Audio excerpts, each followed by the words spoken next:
আমার গল্পপ্রিয় বন্ধুরা, কেমন আছো তোমরা? আশা করি ভালো আছো, আমিও ভালো আছি। তোমাদের মজা দিতে আমি আরও একটি মজার গল্প নিয়ে এসেছি। গল্পটি শুনলে তোমাদের রড দিয়ে ঝরনার মতো পানি বেরিয়ে আসবে। তো বুঝতেই পারতেছ গল্পটা কেমন ইন্টারেস্টিং হতে চলেছে, তাই দেরি না করে কানে হেডফোন পরে নাও। আর যারা আমার সাথে কথা বলতে চাও বা ইমো নাম্বার পেতে চাও, আমি ভিডিওর মধ্যে নাম্বার দিয়ে দেব, আপনারা ভিডিও কলে আমার সাথে মজা করতে পারবেন। চলো তবে আর দেরি না করে শুরু করা যাক। যখন আমি শহরে আসলাম, তখন আমার খালার বাড়িতে থাকতে হয়েছিল। আমার খালাতো বোন, যে আমার থেকে বয়সে ছোট, তার সঙ্গে একই ঘরে থাকতাম। প্রতিদিন যখন কাজ থেকে ক্লান্ত হয়ে এসে আমি আমার বিছানায় শুয়ে পড়তাম, আর সে আমার পাশে ঘুমাতো। সেই রাতে বাড়ি ফিরতে একটু দেরি হয়ে গিয়েছিল। বাড়িতে ঢুকে বিছানায় গিয়ে শুয়ে পড়লাম, চোখ বন্ধ করে বিশ্রাম নিচ্ছিলাম। কিছুক্ষণ পর সে এসে আমার পাশে বসল, নিঃশব্দে মাথায় হাত বুলিয়ে দিল। তারপর ধীরে ধীরে আমার পায়ের কাছে বসে শান্তভাবে পা ম্যাসাজ করতে লাগল। সে আমাকে বলল, যতক্ষণ না তুমি পুরোপুরি আরাম পাচ্ছ, আমি তোমার পাশে আছি। এই বলে সে আমার পা ম্যাসাজ করতে থাকল। তারপর সেদিন সকালে পূজা আর আমি দুজনেই বাড়িতে ছিলাম। পূজা হেসে আমার দিকে এগিয়ে এসে বলল, ভাইয়া, যদি কিছু প্রয়োজন হয় তবে নির্দ্বিধায় জানাতে পারো। সে আমার সামনে এসে দাঁড়ালো এবং আন্তরিকভাবে হাত বাড়িয়ে দিল। তার এই আচরণে আমি কিছুটা অবাক হলাম, যেন তার মধ্যে নতুন এক ধরনের আত্মবিশ্বাস ফুটে উঠেছে। এরপর সে আমার হাত ধরে আলতো করে তার কাঁধের কাছে নিয়ে গিয়ে বলল, যা ইচ্ছে করতে পারো, তবে আমাকেও কিছু সাহায্য করতে হবে। এই কথা বলে আমার খালাতো বোন দেখতে অনেক সুন্দর ছিল। তার চলাফেরা, আচার আচরণ আমাকে মুগ্ধ করত। তার গায়ের রং ছিল ফর্সা। শহরে থাকার কারণে সে সবসময় ছোট পোশাক পরে থাকত। এই পোশাকে তাকে অসাধারণ লাগত, কিন্তু সে আমার সাথে এমন কিছু করবে সেটা আমি ভাবতে পারিনি। বন্ধুরা, আজকের গল্পটা অনেক বেশি স্পেশাল হতে চলছে। আশা করছি তোমাদের ভালো লাগবে, তাই কেউ মিস করো না। গল্পটি ভালো লাগলে দয়া করে ভিডিওটি লাইক, শেয়ার এবং চ্যানেলটি সাবস্ক্রাইব করো। নাম আমার কুনাল। যে ঘরে আমি থাকছিলাম, প্রথমে ভেবেছিলাম সেই মেয়েটি বয়সে বেশ ছোট হবে, কিন্তু পরে বুঝলাম তেমন নয়। আমি কাজের প্রয়োজনে শহরে এসেছিলাম এবং খালুর বাড়িতে থাকছিলাম, কারণ মা চাইছিল না যে আমি অন্য কোনো জায়গায় থাকি। মা বলেছিলেন, শহরে তো তোমার খালুর বাড়ি আছে, সেখানে থাকাই ভালো। শহরে এসে একটি ভালো বেতনের চাকরি পেয়েছিলাম। যখন খালুর বাড়িতে পৌঁছালাম, দেখি বাড়িটি বেশ ছোট। আমাদের গ্রামে বড় বাড়িতে থাকতাম, আর এখন শহরে এই ছোট্ট বাড়িতেই থাকতে হবে। এই বাড়িতে একটি ছোট রান্নাঘর, একটি বেডরুম এবং একটি ছোট হল রুম ছিল। বাড়িতে খালু, খালা আর তাদের মেয়ে থাকত। খালু গ্রামের সবার কাছে বলতেন যে শহরে তার বড় বাড়ি আছে। তাদের মেয়ে পূজা এখন 18 বছর বয়সে পড়েছে। পূজাকে নিয়ে আমার কিছুই জানা ছিল না। যখন সে আমার জন্য এক গ্লাস পানি নিয়ে এলো, আমি অবাক হয়ে দেখলাম। শেষবার যখন দেখেছিলাম, তখন সে মাত্র 9 বছরের ছিল। এখন সে অনেক বড় হয়ে আরও সুন্দর হয়ে উঠেছে। আমি পানি খেলাম, এরপর খালা আমার জন্য কিছু নাশতা নিয়ে এলেন। আমার খালু আমাকে দেখে বেশ খুশি হয়েছিলেন, কারণ মা আগেই তাকে বলে রেখেছিলেন যে আমি কিছুদিন শহরে তাদের বাড়িতে থাকব। যদিও আমার একটি ভালো বেতনের কাজ ছিল, মা বরাবরই বলতেন যে অন্য ছেলেদের সাথে থাকলে আমি হয়তো খারাপ হয়ে যাব। তাই মায়ের ইচ্ছাতেই খালুর বাড়িতে থাকার সিদ্ধান্ত নিয়েছিলাম। যখন আমার খালাতো বোন পূজা আর আমি প্রথম দেখা করলাম, সে আমাকে দেখে কিছুটা চুপ ছিল। খালু খালার বাড়িতে একটা ছোট ঘর ছিল পূজার জন্য, আর খালু খালা নিজেরা হল ঘরেই ঘুমাতেন। আমি খালুকে বলেছিলাম, মাঝে মাঝে আমার কাজ করতে করতে দেরি হয়ে যায়, তাই একটু আলাদা ঘরের দরকার। খালু বললেন, আমি যেন পূজার ঘরেই থাকি। পূজা কিছুদিনের জন্য হলে চলে গিয়েছিল, আর আমি তার ঘরে থাকছিলাম। কিন্তু কয়েকদিন পর পূজা বলল যে হলে তার ঘুম ঠিক মতো হচ্ছে না, তাই আবার ঘরে ফিরে আসলো। এরপর থেকে সে আমার পাশে ঘুমাতে লাগলো। পূজা দেখতে সুন্দর, আর তার বয়সও বাড়ছে। সেই রাতগুলোতে কখনো কখনো ঘুমের মধ্যে ভুল করে আমার হাত তার দিকে চলে যেত, কিন্তু আমি দ্রুত নিজের হাত সরিয়ে নিতাম। এরপর এক রাতে অনুভব করলাম সে যেন আমার পাশে আরও কাছে এসে শুয়ে আছে। ভেবেছিলাম হয়তো নিছকই কাকতালীয়, তবে এরপরের রাতগুলোতেও এমন অনুভূতি হচ্ছিল। খালুর বাড়িতে থাকতে থাকতে 20 দিন পার হয়ে গেছে, আর এই সময় পূজা আমার অনেক কাছের মানুষ হয়ে উঠেছে। আমরা মাঝে মাঝে অনেক রাত পর্যন্ত জেগে গল্প করতাম। আমরা বিভিন্ন বিষয় নিয়ে গল্প করতাম। আমার বিষয়ে জানার তার ভীষণ আগ্রহ ছিল, যা আমাকে বারবার ভাবিয়ে তুলছিল। সে সবসময় আমার কাছাকাছি থাকতে চাইত। মাঝে মাঝে খালা আমাদের গল্প করতে দেখতেন, কিন্তু তেমন কিছু বলতেন না, কারণ খালা আমাকে ভীষণ বিশ্বাস করতেন। এক রাতে আমি দেখি পূজা তার ফোনে কিছু দেখছে।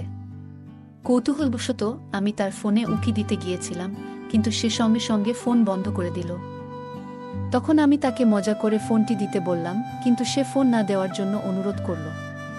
আমি কিছু না বলে একদিকে ফিরে শুয়ে পড়লাম, কিন্তু কিছুক্ষণ পরে তাকে দেখি ঘুমিয়ে আছে। পূজার ফোনটি তার মাথার পাশে রাখা ছিল, তাই আমি আস্তে করে ফোনটি হাতে নেওয়ার চেষ্টা করলাম। সেই সময় পূজা পাশ ফিরল, আর আমার হাত তার উপর হালকা করে পড়ে গেল। আমি দেখি তার মুখে একটা মৃদু হাসি, যা দেখে বুঝতে পারলাম সে আসলে ঘুমায়নি। তাড়াতাড়ি ফোনটি হাতে নিয়ে খুলতে গিয়েছিলাম, কিন্তু ফোনটি লক ছিল।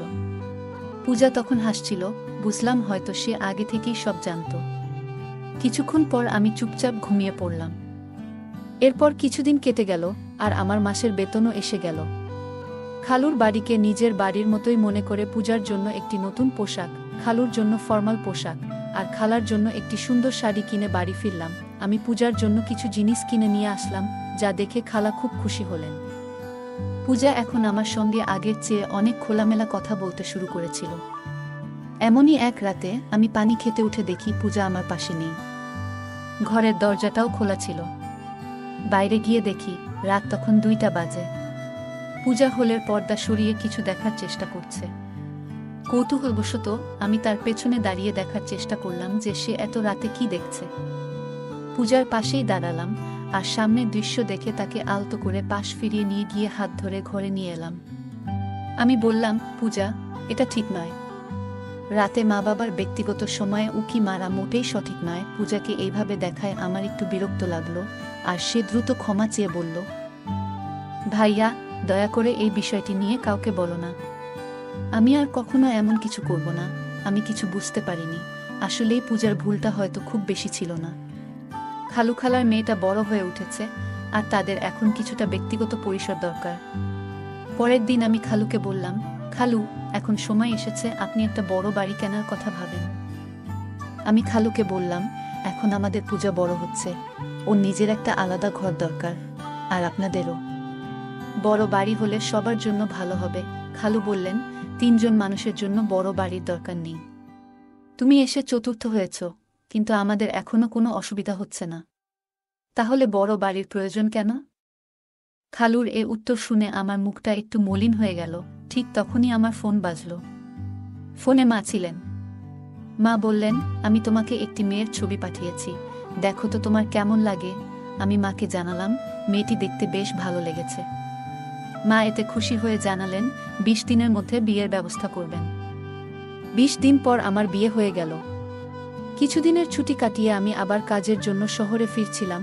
তখন মা বললেন, তোমার স্ত্রীকে সঙ্গে নিয়ে যাও। এরপর আমি আমার বউ তানিয়াকে নিয়ে শহরে চলে এলাম। প্রথমে আমরা খালুর বাড়িতেই উঠলাম। পূজা তখন তার ঘর ছেড়ে বাবা মায়ের সঙ্গে হোল ঘরে ঘুমাতো, আর আমাদের ঘরটি আমার আর তানিয়ার জন্য ছেড়ে দিল। তানিয়াকে নিয়ে শহরে আসার 3য় দিন পার হচ্ছিল। এরপর হঠাৎ এক রাতে কিছু অপ্রত্যাশিত ঘটনা ঘটল। আমি যখন আমার স্ত্রী তানিয়া পাশে ঘুমাচ্ছিলাম, হঠাৎ দেখি হল থেকে কেউ উকি দিচ্ছে। তাকে দেখে আমি দ্রুত তানিয়া পাশ থেকে উঠে বসলাম। আমাকে উঠতে দেখে সে চুপচাপ সরে গেল। তখন আমি ভাবতে লাগলাম, যদি তানিয়া এই শহরের পরিবেশে মানিয়ে নিতে পারে, তাহলে আগামী মাসেই আমরা আলাদা থাকার জন্য একটি ঘর খুঁজে নেব। কারণ আমি শহরে আসার পর থেকেই আমার খালাতো বোন আমাকে বিশেষ নজরে রেখেছিল। কিন্তু জানি না কেন, কিন্তু 5 দিনের মধ্যেই তানিয়া শহরটিকে অপছন্দ করতে শুরু করল। সে বলল, আমি এখানে বেশি দিন থাকতে পারবো না। গ্রামে থাকার অভ্যাস আছে আমার। এখানের পানি, এখানের বাতাস, কিছুই আমার ভালো লাগছে না। হঠাৎ করেই তানিয়ার শরীর খারাপ হতে লাগলো। অনেকদিন ধরে শহরের পানিতে আমার কোনো সমস্যা হয়নি, কিন্তু তানিয়ার শারীরিক অবস্থা খারাপ হতে শুরু করল। তাই সে গ্রামে ফিরে যেতে চাইল, আর আমি তার শারীরিক অবস্থার কথা ভেবে তাকে গ্রামে পাঠিয়ে দিলাম। এরপর আমি খালুর বাড়িতে একাই থাকতে শুরু করলাম। তানিয়ার প্রতি আমার যতটা ভালোবাসা থাকার কথা ছিল ঠিক ততটা যেন অনুভব করছিলাম না। তার ছবি দেখে যেমন ভেবেছিলাম বাস্তবে তেমনটা ছিল না। বিয়ের সময় তাকে দেখেছিলাম খুবই আকর্ষণীয়, কিন্তু বিয়ের পর মেকআপ ছাড়া দেখলে তাকে কিছুটা আলাদা লাগতো। আমার স্বপ্নের মতো ছিল না, তবে সে অনেক ভালো এবং নির্ভরযোগ্য, তাই ওর সঙ্গে জীবন কাটানোর সিদ্ধান্ত নিলাম। তানিয়া গ্রামে চলে যাওয়ায় আমার জন্য পরিস্থিতি একটু স্বাভাবিক হয়ে গেল। আমি শহরে কাজ করছিলাম, আর একা থাকার জন্য আলাদা খরচ করার প্রয়োজন মনে করিনি। মায়ের ইচ্ছাতেই খালুর বাড়িতে থেকে যেতেই মনে হলো ভালো। তানিয়া যাওয়ার পর 3 দিনের ছুটি নিয়ে বিশ্রাম নিলাম, কারণ কাজের চাপে বেশ ক্লান্ত হয়ে পড়েছিলাম। ছুটির দিন সকালে খালু তার কাজে বেরিয়ে গেলেন, আর খালাও প্রতিদিনের মতো তার অফিসে চলে গেলেন। সেদিন সকালে পূজা আর আমি দুজনেই বাড়িতে ছিলাম। নাস্তা করার পর আমি আমার ল্যাপটপ নিতে শোবার ঘরে যাচ্ছিলাম। ঘরের দরজায় কোনো কপাট ছিল না, তাই দরজা সবসময় একটু খোলা থাকত। সেদিন আমি খোলা দরজার ফাঁক দিয়ে দেখলাম পূজা নিজের পোশাক পরিবর্তন করছে। তার উজ্জ্বল গায়ের রং দেখে কিছুক্ষণের জন্য আমার দৃষ্টি আটকে গেল। তখন ভাবলাম, কোথায় আমার শ্যামলা তানিয়া বউ আর কোথায় এই পূজা? দুজনের মধ্যে যেন একেবারেই মিল নেই। এতদিন পূজা আমার আশেপাশেই ছিল, কিন্তু কখনো তাকে এভাবে দেখিনি। তার উজ্জ্বল গায়ের রং দেখে এক মুহূর্তের জন্য মনে হলো ভাগ্য যেন আমার সঙ্গে একটু খেলা করছে। তারপর তার কালো লম্বা চুলের দিকে তাকালাম, যা আমার মনে এক অদ্ভুত সাড়া জাগিয়ে তুলল। কিছুক্ষণ পর আমি যখন ঘর থেকে বের হলাম, তখনও তাকে দেখছিলাম, আর মনে হচ্ছিল সে সত্যিই অসাধারণ সুন্দর। খালুখালা সাধারণ মধ্যবিত্ত হলেও পূজার সৌন্দর্য যেন তাকে আরও আকর্ষণীয় করে তুলেছিল। সেদিন রাতে পূজা আমার ঘরে এসে বলল, ভাবি তো গ্রামে চলে গেছেন, এখন আমি আবার আমার ঘরে শান্তিতে শুতে পারব। সে আর হোল ঘরে শুতে চায়নি, তাই আমি তাকে আগের মতো আমার ঘরেই শোয়ার অনুমতি দিলাম। সেই রাতে ঘরে অন্ধকার ছিল, আর কিছুক্ষণ পর আমি শুনলাম কারো পায়ের শব্দ। ঘরের আলো জ্বালিয়ে দেখি পূজা তার আলমারির পোশাকের কাছে দাঁড়িয়ে আছে। আমি তার কাছে গেলাম, কোনো কথা না বলে আমার শার্ট খুলে রেখে দিলাম, তারপর আলো নিভিয়ে শুয়ে পড়লাম। মনে হলো পূজাও হয়তো পোশাক বদলানোর জন্য দাঁড়িয়েছিল, তাই আলো নিভিয়ে দিয়েছিলাম। কিছুক্ষণ পর আবার একবার আলো জ্বালালাম, তখন দেখলাম পূজা ছোট পোশাকে দাঁড়িয়ে আছে। তাকে এভাবে দেখে আমি একটু লজ্জা পেলাম। তারপর আবার আলো বন্ধ করে ঘুমিয়ে পড়লাম। সে সবসময় ছোট পোশাক পরত, যা তাকে অসাধারণ লাগত। পরের দিনও আমার ছুটি ছিল, কারণ আমার পুরো 3 দিনের ছুটি ছিল। তখন আমার এক বন্ধু প্রস্তাব দিল, চলো আজ কোথাও ঘুরতে যাই। দুপুরে আমরা বের হলাম, আর তখনই একটি দামি ক্যাফেতে পূজাকে বসে থাকতে দেখলাম। তার বন্ধুরা বেশ অভিজাত সাজে বসেছিল, আর পূজা অন্য ধরনের পোশাক পরেছিল। এরপর আমি উঠে গিয়ে পূজার সাথে দেখা করলাম এবং জিজ্ঞাসা করলাম, এটা কি হচ্ছে? সে আমাকে তার এক বন্ধু থেকে আলাদা করে নিয়ে বলল, কুনাল, আমি আজ রাতে তোমার সব প্রশ্নের উত্তর দেব। তুমি এখন এখানে থেকে চলে যাও, প্লিজ। আর হ্যাঁ, আমি না বলা পর্যন্ত চুপ থাকো। এরপর রাতে খালুখালা ঘুমিয়ে যাওয়ার পর আমি পূজার কাছে গেলাম এবং জিজ্ঞাসা করলাম, আচ্ছা এখন বলো। পূজা বলল, এটা হলো উচ্চমানের জীবনের কিছু অংশ। কেন?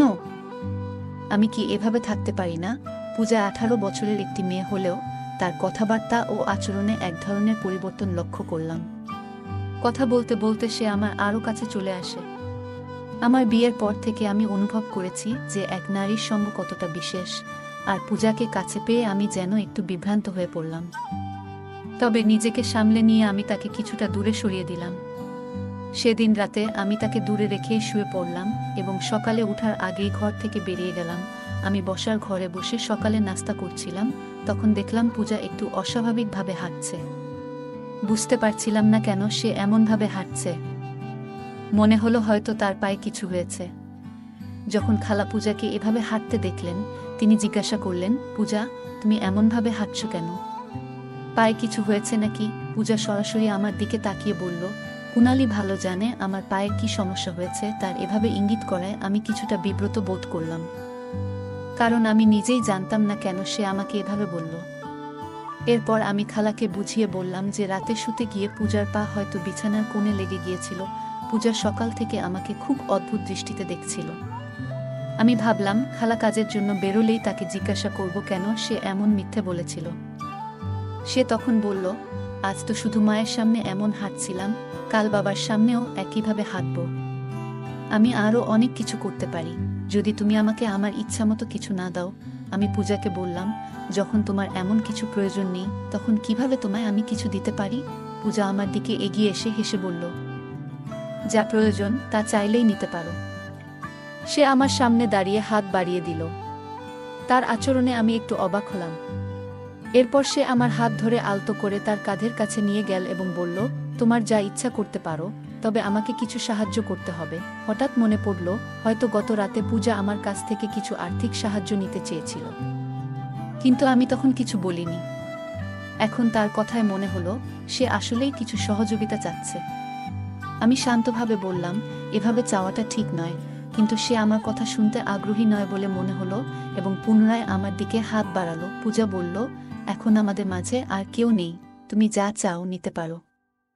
সে কথা বলছিল তখন হঠাৎ দরজায় খালা এসে হাজির। খালা বললেন, পূজা, এসব কি করছো? পূজা বলল, আমি কি কিছু ভুল করছি? আমি চাই ভালোভাবে বাঁচতে, তাই যা প্রয়োজন সেটাই করছি। আপনি কি আপনার ম্যানেজারের সাথে এমন কিছু করেন না এবং তাতে টাকা নেন না? আমি সবই দেখেছি। আমিও চাই এই বাড়িতে নিজের উপার্জনের পথ খুঁজে নিতে। তাই এতে ভুল কি? খালা পূজার কথায় চিৎকার করে বললেন, তুমি একদম বোকা। বড়দের সাথে কিভাবে কথা বলতে হয় সেটুকুও জানো না। খালা পূজার মুখ বন্ধ করার জন্য তার দিকে এগিয়ে আসছিলেন, তখন আমি তাকে থামালাম। আমি খালাকে জিজ্ঞাসা করলাম, পূজা যা বলছে সেটা কি সত্য? খালা মাথা নিচু করে চুপ থাকলেন, কিছু বলতে পারলেন না।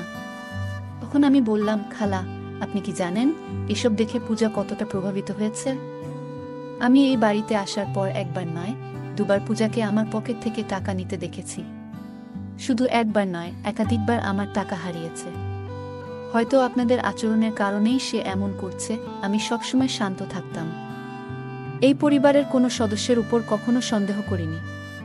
তবে এখন মনে হচ্ছে পূজার এই সমস্যার স্থায়ী সমাধান করা জরুরি, কারণ তার অবস্থা দিন দিন খারাপের দিকে যাচ্ছে।